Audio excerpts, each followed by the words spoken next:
A recent study from Cornell University reports that over 75% of Americans are chronically dehydrated. Does this mean we're not drinking enough water, or are we drinking the wrong kind of water? We'll visit with Carl Thompson to discuss living water, as well as how to reduce airborne toxicants in your home. All this and more today on Immortality Now.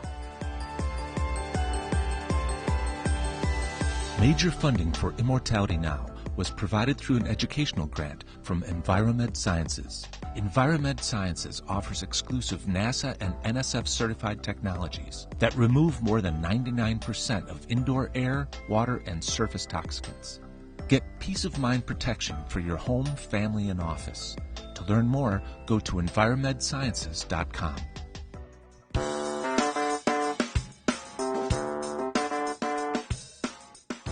Hi, this is Dr. Ron Klatz, and we're back with another episode of Immortality Now. We're in Las Vegas at the World International Congress on Anti-Aging Medicine, and I have as our guest a really very knowledgeable individual, Carl Thompson. Carl, thank you for being here. Well, thank you for having me. Carl is an expert in water and in air pollution and in environmental toxicities. Carl, what's happening to our environment? Why are people getting sicker when they should be getting healthier? I mean, after all, people are eating, supposedly, they're eating right, they're taking all these vitamins, okay, they're going to their anti-aging physician, they're doing, they're going to the gym, the health club, they're getting good sleep at night, we're supposed to be getting good sleep at night, okay, at least people know about these problems, everybody I know is trying to solve these problems, but what's going wrong? The problem is that we don't see the problem.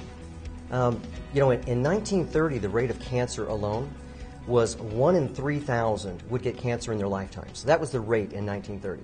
Today, the rate is 1 in 3 women, 1 in 2 men. And so how did we get from this, 1 in 3,000, to 1 in 3? Well, we did nothing because we saw nothing.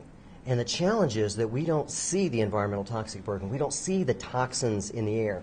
We don't see the toxins in the water. We don't see the toxins in the food or the lack of nutrients in our food. So what we're dealing with is a massive bioaccumulation of environmental toxicants. At humans, we breathe 3,000 gallons of air every single day. And we're literally the filter for our environment. We're the filter for what's in the water. We're the filter for what's in the air. We're the filter for what comes in contact with our skin. It's a big deal. It's a big deal. And so that's what I'm very passionate about. That's what we're passionate about at Enviromed Sciences, is bringing solutions to market that allow people to lighten that environmental toxic burden in a way that's convenient, cost-effective, and there's very little behavioral modification. And we've sourced solutions to do that. We have solutions that get the toxins out of the air. I have a model. We want to get the best into our bodies. We want to get the bad stuff out. And then we need to figure out a way to keep the environmental toxins away and at bay. Otherwise, they just get back in. Now, I understand that you have a unique state-of-the-art air purification system that's being used by NASA, being used in the space station. And that's very interesting, too. That's really new science. Maybe you could explain something about your air purification technology. So what we found is that typical HEPA filtration, the challenge is that this is our breathing space right here. So what we want to do is drop the environmental toxicants out of our breathing space. We want to breathe pristine, clean air that's allergen-free, toxin-free, germ, virus, and bacteria-free as well. So typical HEPA filtration has no way of dealing with that, but there's amazing new technology actually from NASA, and that's who we've partnered with exclusively at Enviromed.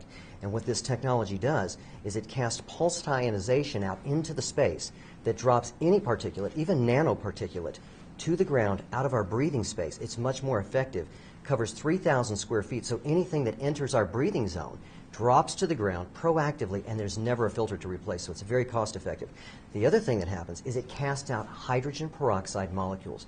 Hydrogen peroxyls, it's exclusive in this NASA technology, which is proven to eliminate staph, strep, E. coli, listeria, MRSA, mold, in residence and in commercial applications. So when you're able to lighten that environmental toxic burden, you lighten the burden on their immune system, you allow your body to focus on other things. We think about food, and we recognize that food may not just be food anymore. Now it's what's in it, where did it come from, is it even genetically food?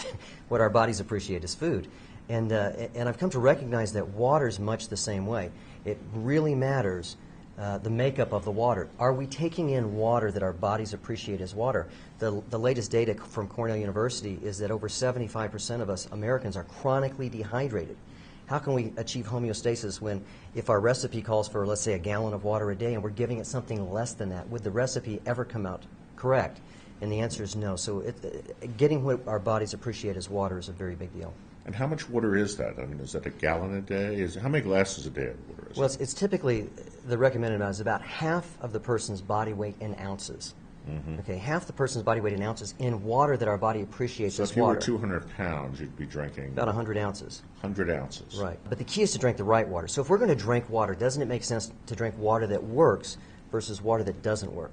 So going back to your question of what's the difference in water, well, in 2003, a gentleman by the name of Peter Augrey won the Nobel Prize in American Scientist by identifying how our cells rapidly take in water.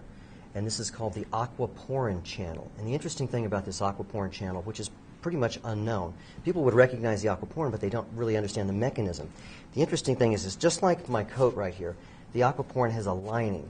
And the lining of this aquaporin, which leads into the intercell membrane, or through the cell membrane, this would be the lining has a positive charge.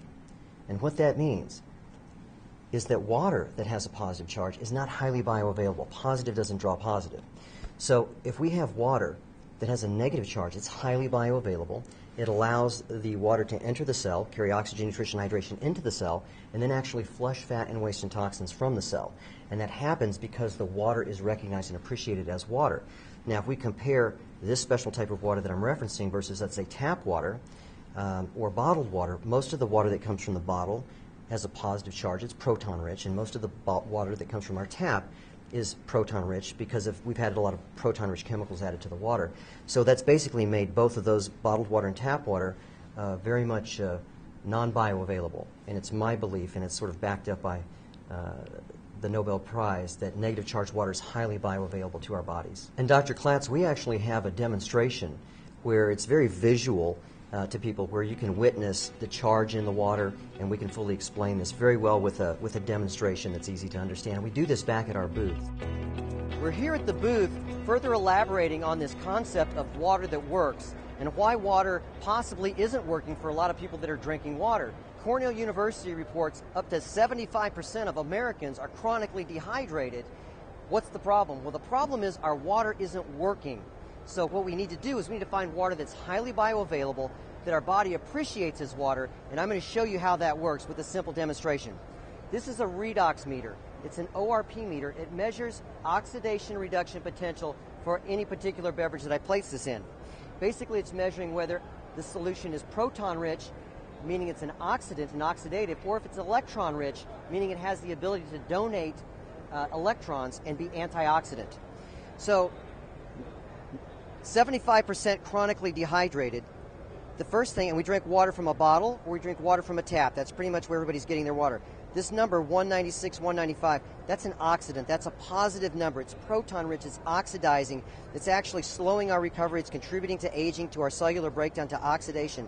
Now, this is a very popular, kind of a trendy water here. 213, it's proton-rich. It's an oxidant. This is natural spring water from the Colorado area. It's going down a little bit, but it's still an oxidant.